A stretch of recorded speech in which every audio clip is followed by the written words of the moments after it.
Assalamualaikum warahmatullahi wabarakatuh.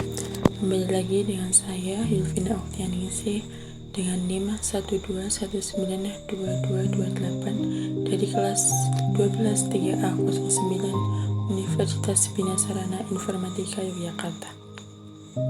Di sini saya akan melanjutkan review dari materi mata kuliah Sistem Informasi Manajemen pertemuan 3, yaitu tentang manajemen dan organisasi. Yang pertama adalah pengertian dari manajemen. Berdasarkan Encyclopedia of the Social Sciences, manajemen adalah suatu proses dengan mana pelaksanaan suatu tujuan tertentu diselenggarakan dan diawasi. Selanjutnya adalah pengertian manajemen yang berdasarkan Manulang. Manajemen adalah seni dan ilmu perencanaan, pengorganisasian, penyusun, pengarahan, dan pengawasan sumber daya untuk mencapai tujuan yang sudah ditetapkan. Tingkatan manajemen. Pada top level manager terdapat proses perencanaan strategis yang di dalamnya terdapat direktur serta wakil direktur. Untuk yang kedua adalah middle level manager, yang di dalamnya terdapat proses perencanaan manajemen dan ada kepala divisi dan kepala bagian. Untuk low level manager terdapat proses perencanaan operasional, yang di dalamnya terdapat supervisor, mandor, serta leader. Untuk tingkatan manajerial sendiri ada 3, yaitu executive level, managerial level, serta operational level. Fungsi manajemen yang pertama adalah planning, organizing, staffing, directing, serta controlling. Manajemen dan sifat informasi. Kebutuhan tingkat manajemen. Berdasarkan sumber informasinya, untuk tingkatan top membutuhkan informasi dari internal dan eksternal. Untuk middle membutuhkan informasi bersifat tengah-tengah antara top dan low manajemen. Untuk bagian low atau tingkatan low membutuhkan informasi internal dan sedikit eksternal, misal dari supplier. Untuk berdasarkan lingkup informasi, tingkatan top memerlukan informasi organisasi secara global, informasi dari seluruh komponen organisasi. Untuk tingkatan middle membutuhkan informasi semi global dan semi parsial, mengkoordinasikan antar departemen. Untuk tingkatan low memerlukan informasi bersifat lokal atau parsial yang berhubungan dengan departemen masing-masing. Selanjutnya, kebutuhan tingkatan manajemen berdasarkan kurun waktu informasi. Untuk tingkatan top memerlukan informasi untuk jangka panjang. Untuk tingkatan middle membutuhkan informasi jangka menengah. Untuk low membutuhkan informasi jangka pendek. Selanjutnya, berdasarkan kelengkapan informasi, tingkatan top memerlukan laporan hanya pokok-pokok permasalahan. Untuk middle memerlukan laporan semi pokok, dan untuk low memerlukan laporan yang lengkap seputar bagian masing-masing. Selanjutnya, berdasarkan kerincian informasi, tingkatan top membutuhkan informasi berupa ringkasan, biasanya dalam bentuk grafis atau diagram. Untuk tingkatan middle memerlukan informasi semi ringkas. Serta untuk tingkatan low memerlukan informasi yang rinci atau detail. Berdasarkan kerangka waktu, tingkatan top membutuhkan informasi tentang masa depan. Untuk middle memerlukan informasi masa lalu, sama dengan low juga memerlukan informasi masa lalu. Selanjutnya adalah peran manajerial.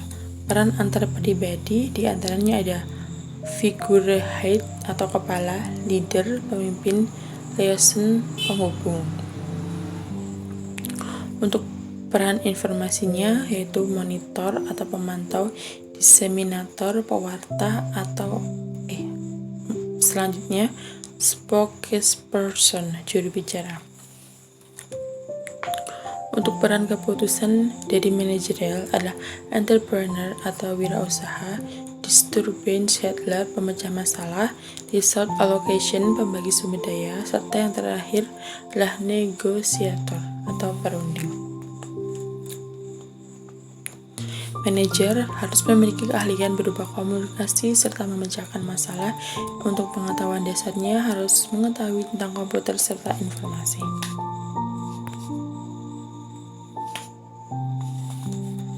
Selanjutnya yang akan kita bahas adalah organisasi. Definisi dari organisasi adalah suatu sistem perilaku orang-orang yang saling berinteraksi dalam melaksanakan pekerjaan atau tugas.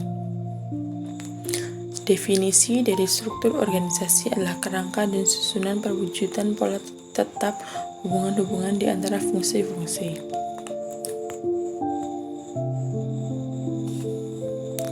Selanjutnya yang akan kita bahas adalah struktur organisasi. Struktur organisasi ini dibagi menjadi 3. Yang pertama ada lini dan staf, serta fungsional.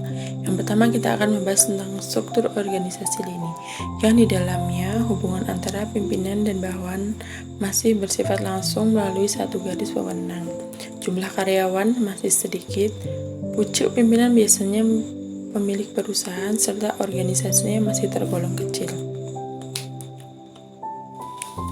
Keuntungan dari struktur organisasi lini.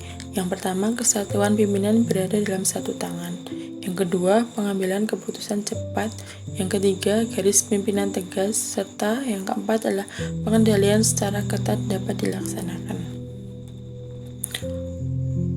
Untuk kelemahan, tidak dapat dibedakan antara tujuan pribadi dengan tujuan perusahaan, kecenderungan pimpinan diktator, organisasi terlalu bergantung pada satu orang, serta kesempatan karyawan berkembang terbatas.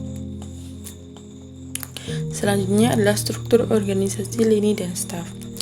Dalam organisasi ini, organisasi besar dan kompleks, jumlah karyawan besar, hubungan atasan dan bawahan tidak bersifat langsung.